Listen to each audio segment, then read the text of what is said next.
Assalamualaikum warahmatullahi wabarakatuh. Kembali lagi di channel saya. Bersama Bu Nike Triendahasi, kita akan mempelajari laju reaksi kimia.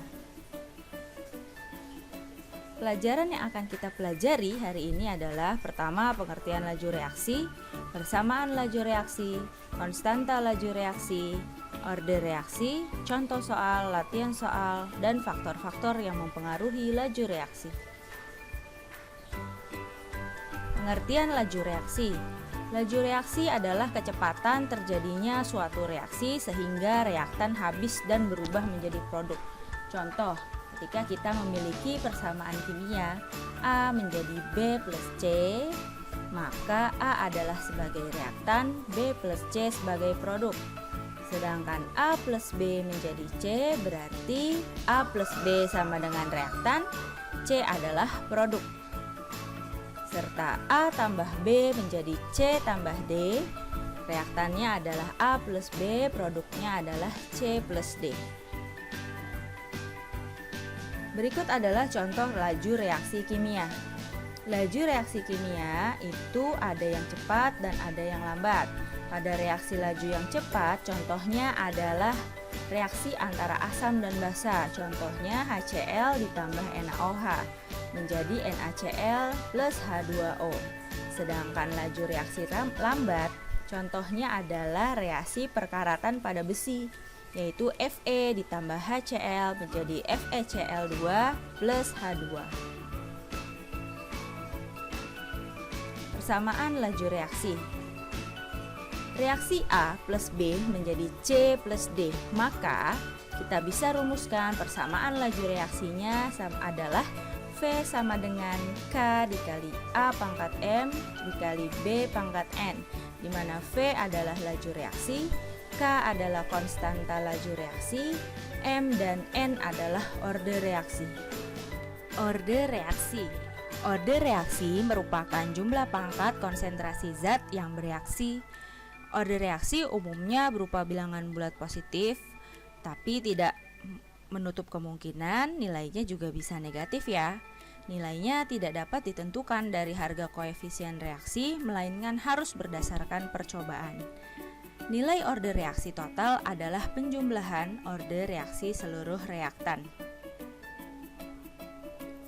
Contoh menentukan nilai orde reaksi. Contoh, persamaan laju reaksinya adalah V sama dengan K kali konsentrasi A kali konsentrasi B, maka orde totalnya sama dengan 2. Jika V sama dengan K kali A per B, berarti orde totalnya adalah 0. Jika V sama dengan K kali A pangkat 2, B pangkat 1, maka orde totalnya adalah 3. Dan jika V sama dengan K kali A pangkat min 2 kali B pangkat min 1, maka orde totalnya adalah min 1.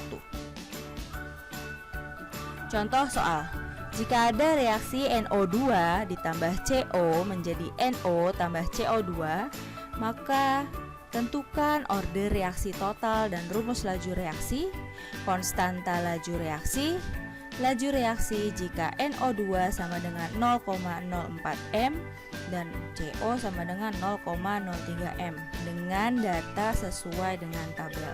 Mencari orde NO2 dengan cara melihat nilai CO yang sama pada tabel, yaitu eksperimen 1 dan 2.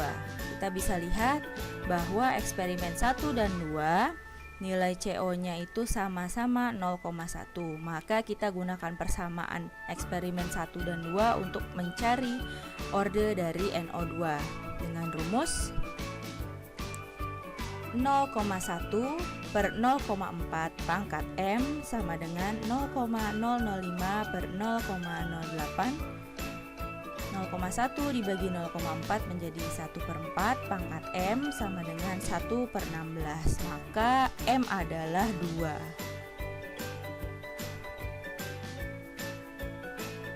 Langkah kedua, mencari orde CO dengan cara melihat nilai NO2 yang sama, yaitu eksperimen 1 dan 3.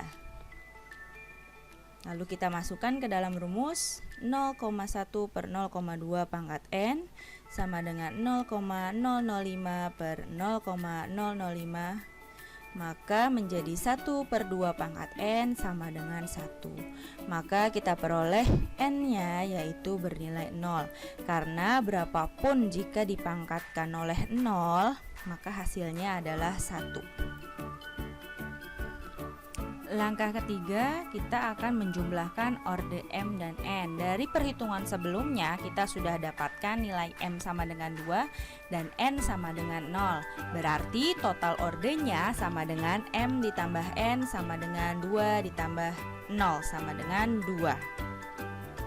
Sehingga rumus laju reaksinya adalah V sama dengan K kali A pangkat M dikali B pangkat N, menjadi V sama dengan K dikali NO2 dipangkatkan 2, CO dipangkatkan 0. Lalu kita akan mencari nilai K atau konstantanya. Tadi kita sudah dapatkan rumus laju reaksinya adalah V sama dengan K kali NO2 pangkat 2 dikali CO pangkat 0. Maka kita akan memasukkan nilai konsentrasi dan laju pada tabel yang disediakan ke dalam rumusnya. Kita masukkan V sama dengan K kali NO2 dipangkatkan 2 dikali CO pangkat 0. Karena CO dipangkatkan dengan 0, maka berapapun nilai konsentrasinya, jika dipangkatkan 0 maka hasilnya adalah 1. Sehingga tidak perlu kita tuliskan lagi pada rumus selanjutnya. Lalu kita masukkan nilai V-nya sama dengan 0,05 sama dengan K dikali 0,1 dipangkatkan 2. Jadi menjadi K sama dengan 0,05 dibagi 0,01. Sehingga kita dapatkan konstantanya bernilai 5. Laju reaksi jika NO2 sama dengan 0,04 M dan CO sama dengan 0,03 M, maka kita masukkan ke dalam rumus laju reaksinya. V sama dengan K kali NO2 pangkat 2 kali CO pangkat 0. V sama dengan K-nya 5, berarti 5 dikali 0,04 pangkat 2 dikali 0,03 pangkat 0. Menjadi V sama dengan 5 dikali 0,0016 dikali 0,0009 menjadi V sama dengan 7,2 dikali 10 pangkat minus 6. Mari kita coba latihan soal berikut ya.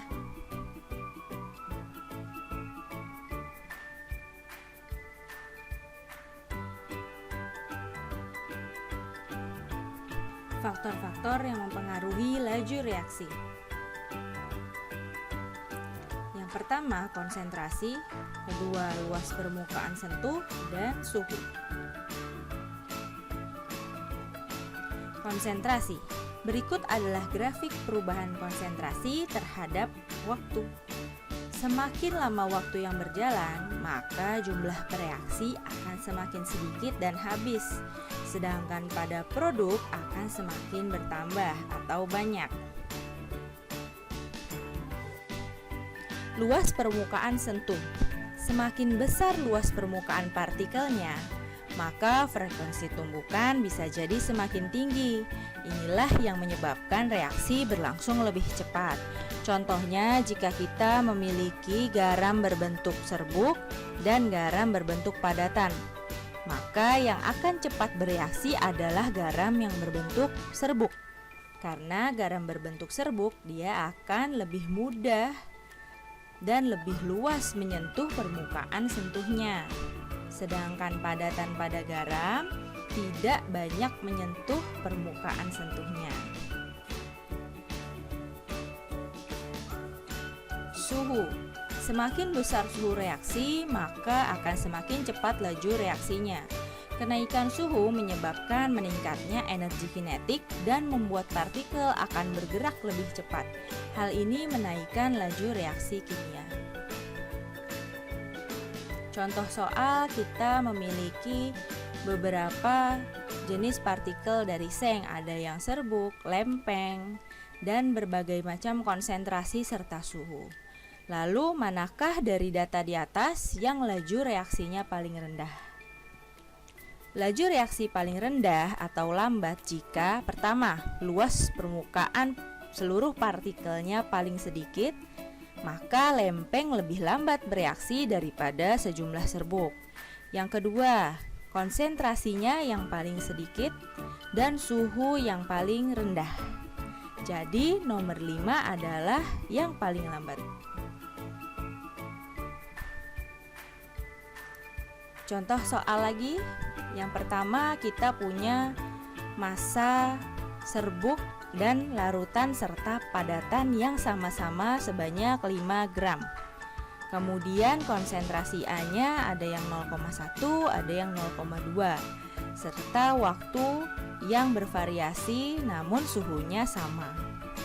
Dari percobaan 1 dan 3, laju reaksi dipengaruhi oleh, maka kita lihat dari percobaan 1 dan 3 saja ya, karena yang ditanya hanya percobaan 1 dan 3.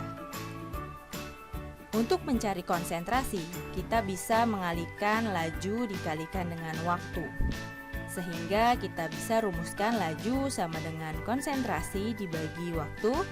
Artinya laju itu berbanding terbalik dengan waktu. Waktu berbanding terbalik dengan laju.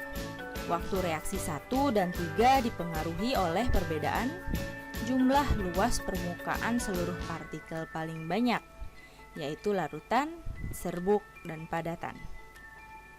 Jadi laju reaksi yang ditanyakan pada percobaan 1 dan 3 adalah dipengaruhi oleh jumlah luas permukaan partikel.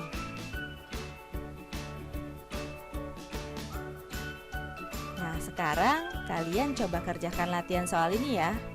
Reaksi antara logam Zn dan larutan HCl yang berlangsung paling cepat adalah,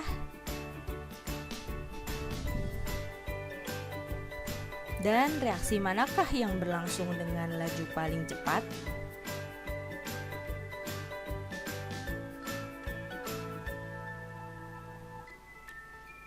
Apakah ada pertanyaan? Boleh komen di bawah atau langsung menghubungi Bu Nika ya. Assalamualaikum warahmatullahi wabarakatuh.